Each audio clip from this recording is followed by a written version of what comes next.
Les Finlandais ont toujours été un peuple issu de la forêt. La construction et le savoir-faire charpentier ont depuis toujours fait partie d'un héritage transmis de père en fils. Monsieur Tarvo Saarelainen de Hattuvara à Lieksa a lui-même laissé à ses 5 fils un héritage d'une grande valeur. C'était un menuisier très habile qui avait notamment réalisé lui-même l'ensemble des meubles de la maison familiale. Comment faire fructifier cet héritage paternel?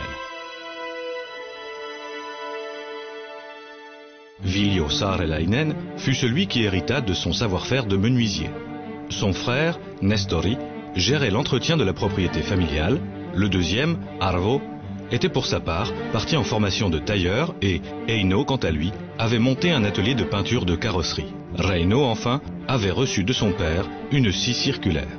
Les 5 frères ont commencé à réfléchir ensemble sur les moyens de transformer le bois afin d'en tirer les avantages d'une fabrication en série. Ils ont rassemblé leurs idées, acheté une raboteuse et une première maison sortie de leur fabrique en 1958. La société, à l'époque nommée Sahaus ja Höylääsliike Veljekset Saarelainen, scierie et rabotage des frères Saarelainen, fut ainsi, dès le début, le fruit de leur création commune. À l'époque, les maisons en bois massif étaient partout taillées à la main, les machines industrielles n'existant encore pas à cette fin. Viljo eut le premier l'idée d'une machine à fabriquer des rondins. Une machine fut ainsi mise au point sur la base d'une boîte de vitesse et la première maison en bois massif produite à l'usine de Lieksa sortit en 1963. À la fin des années 60, le nom de la société fut changé d'abord en Honka Tuote, puis Honka Rakenne Oy. À la même époque, le premier bureau de vente fut ouvert à Tuusula et la première vente à l'exportation se concrétisa. Cette commande accéléra la création de la seconde usine à Ikalinen. En 1970, la reine Élisabeth II d'Angleterre acheta une maison de vacances pour sa propriété en Écosse et la création de la troisième usine des 5 frères à Kartsula suivit l'essor de leur activité.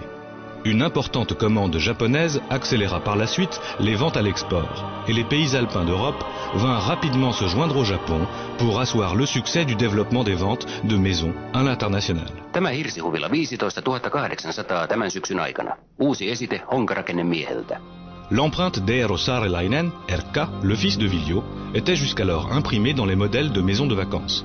En complément de quoi, à la fin des années 70, l'architecte et designer professionnel Kari Rainio vint compléter l'éventail des réalisations en signant la première collection de sauna pour Honka. La décennie 80 débuta sur le succès de la réalisation de l'hôtel Levi Hotelli en Laponie finlandaise, à l'époque le plus grand hôtel en bois massif du monde. Depuis toujours, toutes les maisons commercialisées par Honka ont été le fruit de la production même du groupe. La recherche et le développement continuel des techniques de fabrication et de transformation du bois ont contribué à apporter de nouvelles solutions. En 1988, Honka continua son développement en achetant l'usine de Paltamo et, au début des années 90, l'usine d'Alajärvi, qui était alors spécialisée dans le lamellé collé et qui, détenue par un de ses concurrents, était en train de prendre de plus en plus de parts de marché grâce à son succès croissant. Dès lors, les salons de l'habitation ont commencé à faire partie de l'héritage finlandais, où on a pris l'habitude d'y voir Honka constamment représenté. Osta mökki ennen kuin lääkäri määrää. Ota selvää, kuinka pahasti olet mökin tarpeessa. Voit voittaa mökin.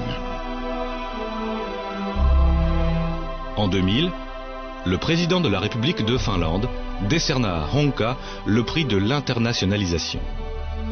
Depuis, on peut voir des maisons de plus en plus audacieuses dans le monde entier. Honka a toujours mis un point d'orgue à investir dans la recherche et le développement. C'est dans cet esprit d'innovation que sur le salon de l'habitation principale de Hämeenlinna, en 2007, Honka présenta sa nouvelle création. Le madrier non tassant. Grâce aux dernières technologies, de nouvelles habitations naîtront désormais en favorisant le bien-être et l'écologie. Le même matériau de construction naturelle qui, à l'époque préhistorique, a rendu possible l'adaptation à des régions forestières arctiques, est aujourd'hui en passe de devenir le matériau star de la construction.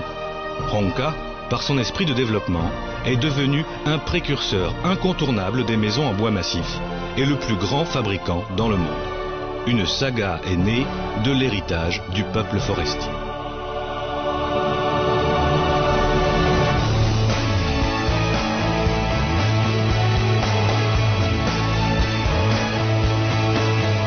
Déjà plus de 70 000 chalets et maisons qui regorgent d'histoire. Honka. Today's homes. Naturally.